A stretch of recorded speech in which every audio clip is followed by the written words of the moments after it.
நீண்ட ஆயுளோடும் நல்ல சுகத்தோடும் மனம் நிறைந்த மகிழ்ச்சியோடும் எப்பொழுதும் இன்பமாயிருக்க கடவுளை பிரார்த்திக்கொண்டு தெய்வீக களஞ்சியம் சேனலுக்கு உங்களை அன்போடு வரவேற்கிறேன். ஆன்மீக அன்பர்கள் அனைவருக்கும் என் பணிவான வணக்கத்தை சொல்லிக்கொண்டு இந்த பதிவினை தொடங்கலாம் வாங்க. நம்ம சேனலை இப்போ தான் ஃபஸ்ட் டைம் பார்க்குறீங்கன்னா ப்ளீஸ் சப்ஸ்கிரைப் பண்ணிக்கோங்க. நான் போடுற பதிவுகள் உடனுக்குடன் உங்களை சேரும். அதன் மூலம் நீங்கள் கேட்டு பயன்பெறுவீர்கள். இன்னைக்கு எதை பற்றி தெரிஞ்சுக்க போகிறன்றது பார்த்தீங்கன்னா, திருவாதிரை நோன்பு ஆருத்ரா தரிசனம் என்னைக்கு வருது, தாலி சரடு மாற்றக்கூடிய நல்ல நேரம், நம்ம விரதம் இருந்தால் கிடைக்கக்கூடிய பலன்கள், நெய்வேத்தியங்கள் என்ன எப்படி செய்கிறதுன்றது முழுசாக தெரிஞ்சுக்கலாம். வாங்க வீடியோக்குள்ளே போகலாம். மார்கழி மாதத்தில் வரும் திருவாதிரை நட்சத்திரத்தன்று கடைபிடிக்கப்படும் சிவன் கூறிய முக்கியமான விரதம் திருவாதிரை விரதம். திருவாதிரை விரதம் என்பது தீர்க்க சுமங்கலி வரமளிக்கும் விரதம் என்றும் சொல்லப்படுகின்றது.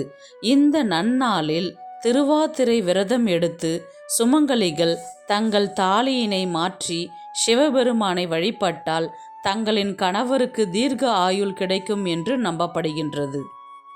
ஆருத்ரா என்றால் நனைந்த என்று பொருள். சிவபெருமானுடைய கருணை கடலில் நாமெல்லாம் நனைந்து போகின்றோமாம். அதனால் இந்த நன்னாளுக்கு ஆருத்ரா தரிசனம் என்று பெயர். இந்த நாளில் சிதம்பரம், திருவாரூர் மற்றும் ராமநாதபுரம் மாவட்டம் உத்தரகோசமங்கை உள்ள நடராஜ பெருமானுக்கு நடத்தப்படும் அபிஷேகம் மிகவும் புகழ்பெற்றதாகும். சிதம்பரத்தில் ஆருத்ரா தரிசனத்தன்றே தேரோட்டம் நடத்தப்படும். இந்த விழாவானது 10 நாட்கள் நடக்கும். இந்த நாளில் மட்டுமே நடராஜ பெருமானின் மரகத திருமேனியை தரிசிக்க முடியும். வருடத்தின் மற்ற அனைத்து நாட்களும் இந்த சிலை சந்தன காப்பால் மூடப்பட்டிருக்கும். மார்கழி மாதத்தில் திருவாதிரை நட்சத்திரமும் பௌர்ணமி திதியும் இணைந்து வரும் நாளே ஆருத்ரா தரிசன நாளாக கொண்டாடுகின்றோம். 27 நட்சத்திரங்களில் சிவனுக்குரிய திருவாதிரை மற்றும் பெருமாளுக்குரிய திருவோணம் ஆகிய 2 நட்சத்திரங்களுக்கும் மட்டுமே திரு என்ற அடைமொழி உண்டு. ஆருத்ரா என்பது சமஸ்கிருத சொல்லாகும். இதற்கு ஆதிரை என்று பொருள். திருவாதிரை நட்சத்திரத்தன்று சிவபெருமானுக்கு நடத்தப்படும் உற்சவத்தையே ஆருத்ரா தரிசனம் என்கின்றோம். சிவபெருமான் அபிஷேக பிரியர் என்பது அனைவருக்கும் தெரியும்.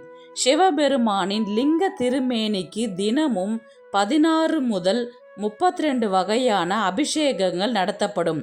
ஆனால் நடராஜருக்கு அப்படி கிடையாது. நடராஜருக்கு வருடத்திற்கு 6 குறிப்பிட்ட நாட்களில் மட்டுமே அபிஷேகம் நடத்தப்படும். சித்திரை, திருவோணம், ஆனி, உத்திரம், ஆவணி சதுர்தசி, புரட்டாசி சதுர்தசி, மார்கழி திருவாதிரை, மாசி சதுர்தசி என 6 முறை அபிஷேகம் நடத்தப்படும். இதில் மற்ற 5 அபிஷேகங்களும் மாலையில் நடத்தப்படும். மார்கழி திருவாதிரை நட்சத்திரத்தன்று மட்டும் அதிகாலை 4 மணிக்கு முன்பாக, அதாவது சூரிய உதய காலத்திற்கு முன்பு நடத்தப்படும்.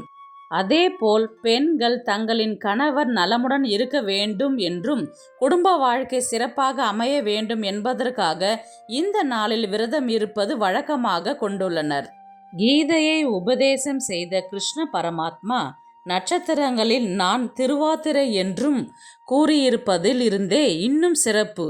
மார்கழி மாதம் என்பதே சிறப்பு. அதிலும் திருவாதிரை இன்னும் கூடுதல் சிறப்பு வாய்ந்தவை.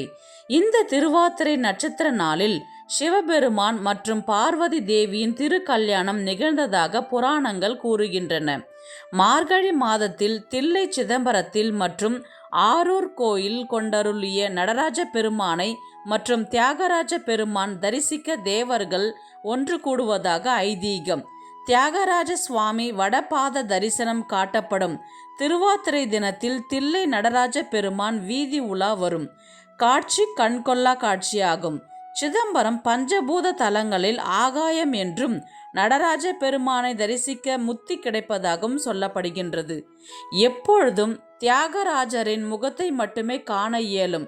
அபிஷேக நேரத்தில் கூட அவருடைய மேனி எந்திரத்தால் மறைக்கப்பட்டிருக்கும். திருவாதிரை நாளில் தியாகராஜரின் வலது பாதத்தை தரிசிக்க முடியும். திருவாதிரை நட்சத்திரம் தொடங்கும் நாள் ஜனவரி 2ஆம் தேதி வெள்ளிக்கிழமை இரவு 8:04 மணிக்கு தொடங்கி திருவாதிரை நட்சத்திரம் முடியும் நாள் ஜனவரி 3ஆம் தேதி சனிக்கிழமை மாலை 5:27 மணிக்கு முடிகின்றது. பௌர்ணமி திதி தொடங்கும் நாள் நேரம் பார்த்தீங்கன்னா பௌர்ணமி திதி ஜனவரி 2ஆம் தேதி வெள்ளிக்கிழமை மாலை 6:54 மணிக்கு தொடங்கி முடியும் நாள் ஜனவரி 3ஆம் தேதி சனிக்கிழமை பிற்பகல் 3:32 மணிக்கு முடிகின்றது. நோன்பு இருக்க வேண்டிய நாள் ஜனவரி 3ஆம் தேதி. தாலி சரடு மாற்றக்கூடிய உகந்த நேரம் பார்த்தீங்கன்னா ஜனவரி 3ஆம் தேதி சனிக்கிழமை காலை பிரம்ம முகூர்த்தம் 4 மணிலேருந்து 5 மணிக்குள்ளே நீங்கள் மாற்றிக்கலாம். அப்படி அந்த நேரத்தை தவற விட்டால் ஓரைகளை பயன்படுத்தி கூட நீங்கள் தாலி சரடு மாற்றிக்கொள்ளலாம். காலை 7 மணிலேருந்து 8 மணிக்குள் குரு ஓரை உள்ளது, அந்த நேரத்தை பயன்படுத்தி நீங்கள் மாற்றிக்கொள்ளலாம். அல்லது 11 மணிலேருந்து 12 மணிக்குள்ள புதன் ஓரை இருக்கின்றது, அந்த நேரத்தை பயன்படுத்தியும் நீங்கள் தாலி சரடு மாற்றிக்கொள்ளலாம். இந்த நேரங்களில் திருவாதிரை திதி பௌர்ணமி திதி இருக்கிறதுனால மிகவும் சிறப்பான நேரம். இந்த நேரத்தை பயன்படுத்தி தாலி சரடை மாற்றிக்கொள்ளலாம். சனிக்கிழமை ராகு காலம் யமகண்ட நேரத்தை தவிர்த்து நீங்கள் தாலி சரடு மாற்றிக்கொள்ளலாம். ஆருத்ர தரிசனம் ஆருத்ர அபிஷேகம் எத்தனை மணிக்கு நடைபெறுன்றது பார்த்தீங்கன்னா ஜனவரி 2ஆம் தேதி அதிகாலை 2 மணி முதல் 6 மணிக்குள்ளார செய்து முடித்து விடுவார்கள். மகா தீப ஆராதனை அலங்காரம் எல்லாம் செய்து விடுவார்கள். விரதம் ஸ்டார்ட் பண்ணுறவங்க ஜனவரி 3ஆம் தேதி சனிக்கிழமை 6 மணிலிருந்து நீங்கள் ஸ்டார்ட் பண்ணிடணும். ஆருத்ர தரிசனம் தோன்றிய வரலாறு பார்க்கலாம். ஆருத்ரா தரிசனம் என்பது பல்வேறு சம்பவங்களுடன் தொடர்புடைய ஒன்று. தண்டகாருண்ய வன மகரிஷிகள் சிவபெருமானுக்கு எதிராக பலவிதமான பொருட்களை ஆயுதமாக ஏவி விட்டனர். ஆனால் அவற்றையெல்லாம் தனது அணிகலன்களாக ஏற்று ஆனந்த நடனமாடி அவர்களின் ஆணவத்தை அடக்கியது இந்த ஆருத்ரா தரிசன நாளில்தான். சேந்தனார் என்னும் பக்தரின் வீட்டிற்கு சென்று களி சாப்பிட்டுட்டு அவரின் பக்தியை உலகிற்கு எடுத்து காட்டியதும் இதே நாளில்தான். வியாக்கிரபாதர் மற்றும் பதஞ்சலி முனிவருக்கு சிதம்பரத்தில் ஆனந்த தாண்டவம் ஆடி காட்டியதும் இதே நாளில்தான். அம்பிகை தனது பக்தைக்காக இறந்து போன கணவரின் உயிரை மீட்டு அவளுடன் சேர்த்து வைத்தது இதே நாளில்தான். அதனால்தான் இது பெண்களுக்குரிய விரத நாளான மாங்கல்ய நோன்பு என்றும் அழைக்கப்படுகின்றது. சேந்தனார் என்ற சிவனடியார் விறகுகளை வெட்டி விற்று அதில் கிடைத்த பணத்தை வைத்து தினமும் ஒரு சிவனடியாருக்கு உணவு அளித்த பிறகுதான் சாப்பிடுவதை வழக்கமாக கொண்டிருந்தார். ஒரு நாள் பெய்த மழையால் விறகுகள் நனைந்து விட்டதால் தன்னிடம் இருக்கும் அரிசி வெல்லத்தை வைத்து களி சமைத்து சிவனடியாரின் வருகைக்காக காத்திருந்தார். வெகு நேரமாகியும் யாரும் வராததால் வருத்தத்தில் இருந்த அவரது மனவேதனை போக்கவும் அவருக்கு அருள் செய்யவும் நினைத்த சிவபெருமான் தானே சிவனடியாராக வந்து சேந்தனாரின் இல்லத்தில் களி சாப்பிட்டுட்டு மறு வேலைக்கு எடுத்து சென்றார். அடுத்த நாள் அந்த ஊர் கோவிலில் இருந்த நடராஜரின் முன் களி சிதறல்கள் கிடப்பதைக் கண்டு அர்ச்சகர்கள் அதிர்ச்சி அடைந்த பொழுது தானே சேந்தனாரின் வீட்டில் களி உண்டதாக அசரீரி ஒலித்தது. பக்தனுக்கு அருள் செய்ய ஈசன் வந்த இந்த நாளை சிறப்பிக்கும் விதமாக ஆண்டுதோறும் இந்த நாளில் ஆருத்ரா தரிசன விழா நடத்தப்பட்டு சிவனுக்கு களி படைத்து வழிபடப்படுகின்றது. திருவாதிரை விரதம் இருப்பவர்கள் 2 முறையில் இருப்பார்கள். ஒரு சிலர் விரதம் இருப்பவர்கள் ஒரு சிலர் அபிஷேகத்தை பார்த்துவிட்டு விரதத்தை துவங்குவார்கள். ஒரு சிலர் அபிஷேகத்தை பார்த்துவிட்டு விரதத்தை நிறைவு செய்து கொள்வார்கள். ஒரு சிலர் நடராஜருக்கு அபிஷேகம் ஆன பிறகு அன்று முழுவதும் விரதம் இருந்து மாலையில் பௌர்ணமி திதியில் விரதத்தை நிறைவு செய்வார்கள். உங்கள் குடும்பத்தில் எது வழக்கமோ அதை நீங்கள் பின்பற்றலாம். நெய்வேத்தியம் பார்த்தீங்கன்னா களி உளுந்து மாவினால் செய்து 7 வகை காய்கறிகள் வாழைக்காய், பூசணிக்காய், மொச்சை, சக்கரவள்ளி கிழங்கை அனைத்தும் சேர்த்து கூட்டாக்கி படைப்பார்கள். பிறகு காலையிலே அதிரசத்திற்கு மாவு சேர்த்து வைத்துவிட வேண்டும். மாலையில் 21 அதிரசம், 21 வடை, 21 வகை சுயம், 21 வகையான காய்கறிகளை கொண்டு சாம்பார் கூட்டு செய்வார்கள். உங்கள் குடும்பத்தில் எது வழக்கமோ அதை பின்பற்றுவது சிறப்பு. பூஜை முறை பார்க்கலாம்.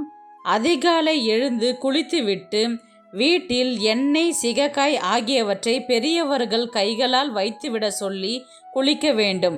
மஞ்சள் தேய்த்து குளிக்கும் வழக்கம் இல்லாதவர்களும் அன்று கண்டிப்பாக மஞ்சள் தேய்த்து குளிக்க வேண்டும். பிறகு பூஜை அறையில் சுத்தம் செய்து பூக்களால் அலங்காரம் செய்து ஆருத்ர தரிசனம் என்பது கோவில்களில் அதிகாலை பிரம்ம முகூர்த்த வேளையில் 2 மணி முதல் 6 மணி வரை நடைபெறும். கோவில்களில் முகூர்த்த வேளையில் பூஜைகளை செய்து விடுவார்கள். நம்ம வீட்டில் குலதெய்வத்தையும் இஷ்ட தெய்வத்தையும் சிவனையும் வழிபட்டு குடும்பத்தில் உள்ள அனைவரின் நலனுக்காகவும் குடும்ப வாழ்க்கை சிறப்பாக இருக்கவும் வேண்டி சிவன் படத்திற்கு பூக்கள் மற்றும் வில்வ இலைகளால் அலங்காரம் செய்து சிலைகள் இருந்தால் அபிஷேகம் செய்யலாம். அதன் பின் பூஜைகள் தீபதூப ஆராதனைகள் செய்யலாம். அன்று நாள் முழுவதும் விரதம் இருக்க வேண்டும். தண்ணீர் மட்டும் குடிச்சிட்டு விரதம் இருக்கலாம். குறிப்பாக உங்கள் உடல்நிலை பொறுத்து விரதம் இருக்கலாம். அல்லது நாள் முழுவதும் விரதம் இருப்பவர்கள் பால் மற்றும் பழங்களை சாப்பிட்டுட்டு விரதம் இருக்கலாம். பிறகு நெய்வேத்தியம் செய்து மாலை 6 மணிக்கு மேல் விரதத்தை முடித்து கொள்ளலாம். அதன் பின்பு தாலி கயிறை மாற்ற உகந்த நேரத்தை பயன்படுத்தி தாலி கயிறை மாற்றிக்கொள்ளலாம். ரீசண்டாக தான் நான் தாலி கயிறு மாற்றினேன் என்று சொல்பவர்கள் தாலி சரடை மட்டும் நீங்கள் பூஜை அறையில் வச்சு படைக்கலாம். அல்லது காப்பு கட்டிக்கிறவங்களா இருந்தால் நீங்கள் மஞ்சள் கயிறை பூஜை அறையில் வச்சு நீங்கள் பூஜை பண்ணிவிட்டு கையில் எடுத்து கட்டிக்கலாம். தாலி கயிறு அதிகாலையில் மாற்றத்தினால அதுக்கு முந்தின நாளே கயிறை எல்லாம் ரெடி பண்ணி வச்சுட்டு அன்னைக்கு காலையில் அந்த உருக்கெல்லாம் அழகாக கோத்துட்டு மஞ்சள் குங்குமம் வைத்து நீங்கள் உங்கள் வீட்டுக்காரர் இருந்தார்னா அவர்கிட்ட கையால் கொடுத்து நீங்கள் தாலியை கட்டிக்கலாம். அப்படி யாரும் இல்லைன்ற பட்சத்தில் நீங்களே கிழக்கு பார்த்து சிவனை மனதார நினைத்து வேண்டிக் கொண்டு அதுக்கப்புறம் நீங்கள் தாலி கயிறை நீங்கள் கட்டி கொள்ளலாம். இதை மாங்கல்ய நோன்பம் என்று சொல்வார்கள். காரட்டியான் நோன்பு வரலட்சுமி நோன்பு மாதிரி திருவாதிரை மாங்கல்ய நோன்பு என்று அழைப்பார்கள். அன்னைக்கு விரதம் இருந்து சிவபெருமானை வழிபட்டால் மிகவும் சக்தி வாய்ந்த நோன்பாக கருதப்படுகின்றது. பூஜை முடிந்ததும் உங்கள் கணவர்கிட்ட அந்த ஃபஸ்ட்டு நீங்கள் பூஜைக்குன்னு போட்டிருக்கிற இலையில் இருக்கிற பிரசாதத்தை அவரை சாப்பிட சொல்லிவிட்டு அவர் சாப்பிட்டதுக்கப்புறம் அந்த இலையிலே நீங்கள் சாப்பிட்டு விரதத்தை நிறைவு செய்ய வேண்டும். அதன் பிறகு கணவர் காலில் விழுந்து ஆசீர்வாதம் வாங்குவது மிகவும் சிறப்பு. பிறகு அருகில் இருக்கும் சுமங்கலிகளை உங்கள் வீட்டுக்கு வர வச்சு உங்களால் என்ன முடியுமோ அவங்களுக்கு மங்கள பொருட்களை தானமாக கொடுக்கலாம். வெற்றிலை பாக்கு, பூ, பழம், வளையல், 1 ரூபாய் நாணயம் அல்லது 5 ரூபாய் நாணயம் இப்படி செய்வதால் இன்னும் சிறப்பாக கருதப்படுகின்றது. திருவாதிரை விரதம் இருப்பதால் கிடைக்கக்கூடிய பலன்கள் பார்த்தீங்கன்னா, திருவாதிரை அன்று யார் ஒருவர் மனம் உருகி சிவபெருமானை வழிபட்டு விரதம் இருக்கின்றார்களோ அவர்களுக்கு சிவபெருமானின் அருளுடன் அம்பிகையின் பரிபூர்ண அருளும் கிடைக்கும். திருமண தடை நீங்கும். திருமண வாழ்க்கை சிறப்பாக இருக்கும். பிரிந்து இருக்கும் கணவன் மனைவி ஒன்று சேருவார்கள். மகிழ்ச்சியான நிறைவான வாழ்க்கை அமையும். ஆருத்ரா தரிசனம் பார்ப்பவர்களுக்கு அல்லது கலந்து கொள்பவர்களுக்கு ஞானம் அளிக்கின்றது. வறுமை மற்றும் தீய கர்மாக்களை நீக்குகின்றது.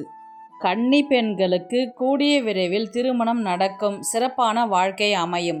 திருவாதிரை விரதம் என்பது தீர்க்க சுமங்கலி வரம் அளிக்கும் விரதம் என்று சொல்லப்படுகின்றது.